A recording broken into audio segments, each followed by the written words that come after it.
So I'm Melissa. I am an artist and a farmer, and I have been running Wildland Gardens for like 6 or 7 years now, and I've been doing plant sales for the past 5 years every spring. I also make paper and art on paper, so when I'm not growing plants, I'm in the studio. And today I have Riley here, who is my intern. So Riley, why don't you introduce yourself? My name is Riley. I'm a student at Hendrix College. I'm going to be a biology and environmental studies double major. That's awesome. Okay, so Riley's going to ask me a few questions today just to kind of give you a sense of who I am and what we're doing here. I have no idea what the questions are.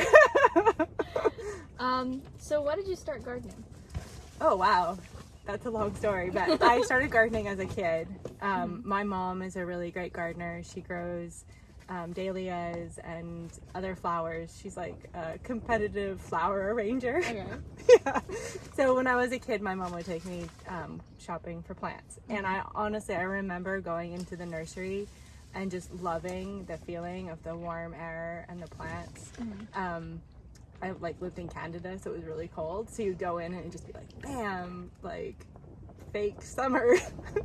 So I think that's where it started. And then I've just gardened everywhere since then. Even when I lived in New York and my apartment was like the size of like half of this greenhouse, I still grew plants on my fire escape. Okay. Yeah. What do you love most about gardening? That's hard because there's so many things. That's like, I was thinking, like, what's your favorite plant? Like, I couldn't name that either. That was the next question. Yeah, is it good? You can still ask it. I'll try to muddle it through. But I think it's complicated. I think maybe the best way to answer it in a big way is that I feel like I have an ancestral bond to like gardening. Like, I don't know if other people feel this way, but I feel like my Mennonite heritage or like some like essential part of who I am is like a farmer. And like it's something I could not be. Like ever since I was little, I like belonged with dirt and plants and animals and the outdoors. And so no matter what other things I tried, it always came back to that. Okay. So what plant would you say is the best? Not necessarily your favorite, but just the best plant. The best plant ever? Oh, I don't really know. I've had some love affairs with plants, and I do definitely have times where I'm like, oh, I really love these plants. I've always loved irises, and when I was a kid, I had an iris garden. I think because they're early in spring, and I like deeply love the color purple. I don't know why, but like there's something about that bright purple. And then the plant that I fell in love with in Arkansas was cotton, and it's just a really complicated plant with a really complicated history, and then it makes these beautiful fibers, and I started spinning it, and and it's also a plant that wasn't part of my childhood, so it's kind of like when you start eating a food you didn't eat when you were a kid, and you're like, oh, this is really great. It's like a plant that I've like learned over a longer time, but I have hundreds of other favorite plants, and that's why I grow so many. Yeah. Why do you think gardening is important for people to do? I think a lot of people have that same thing I was talking about with the ancestry. I think there's tons of people who also kind of come into like belonging and feeling at peace when they're gardening, and I've seen it with other people I've gardened with.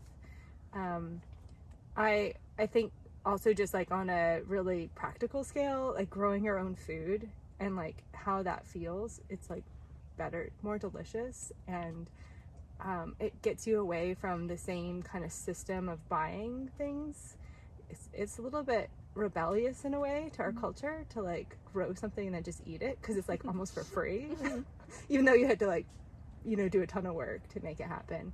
So those are some of them, but I think also there's just the cycle of like the seasons and kind of getting into sync with nature in that way. I think gardeners like get into sync because there's like a time to plant, and there's a time to like gather the rewards, and then there's a time to like put stuff back into the soil, and then there's a time of dormancy. So I think that's, to me, it's a really good flow through the year too. Yeah.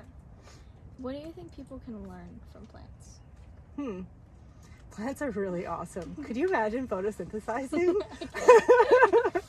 I would love to be able to photosynthesize, to just be able to, like, instead of being worried about skin cancer, you could just, like, get all your nutrients. And then, like, also carbon sequestration, like, that they can hold carbon. And then they have this really dynamic relationship with their environment where they both give and take. Like, they feed all these other animals, but then they also, like, take nutrients, and, like, they live in two worlds. Like, they live above ground and below ground. And they have, like, this whole relationship to the underground that we don't even know about.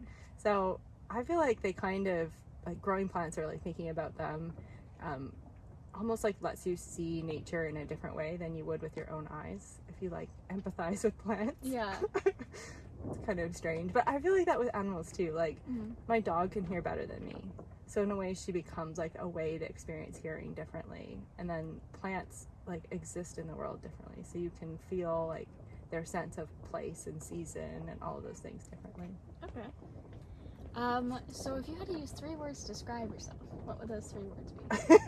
That's really hard too. It's like, would I describe myself or other people describe myself? Whatever's easier. Yeah, it's hard to know yourself. I was raised by a psychologist, so it's really complicated. I am pretty independent. I, like, walk to my own beat. It's really lame to say creative, but because I'm an artist, but I am able to solve problems in new ways. I am stubborn. Nicely would put persistent. Okay. These are great questions. Thank you. Yeah. So I have 2 more. Okay. How do people find more general information about plants, as, like, how they should care for them on a larger scale? Oh yeah, there's a lot to learn about plants, and sometimes it's overwhelming because each plant has its own set of rules, kind of. There's a few places I go to the places where I buy seeds from, especially Johnny's Seeds. My own website, I put that information in it. There are a lot of gardeners and Instagrammers and YouTubers that you could, like, look up and see what they're suggesting. There is the agricultural extension for the University of Little Rock. They have a little bit of information. It's not super detailed per plant.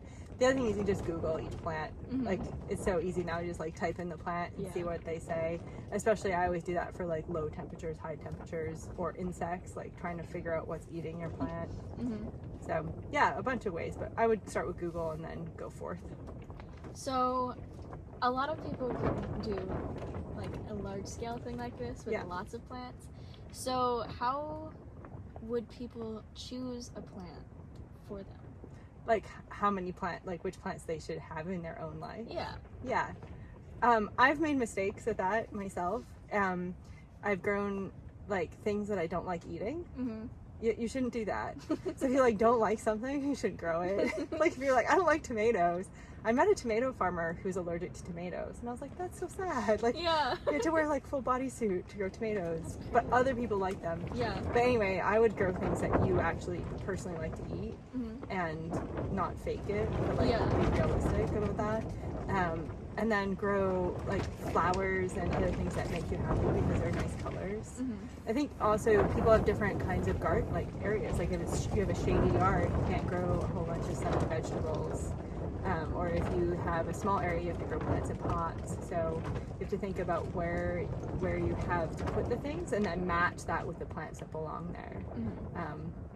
So a lot of plants do like sunny spots. So you have to think about where it's sunny and pick that. But if you know that there are some, not vegetables, but there are herbs and lots of flowers that like shady spots too. Okay. Does that help at all? Yeah. Is that it for questions? Yes. Okay, thank you. You're welcome.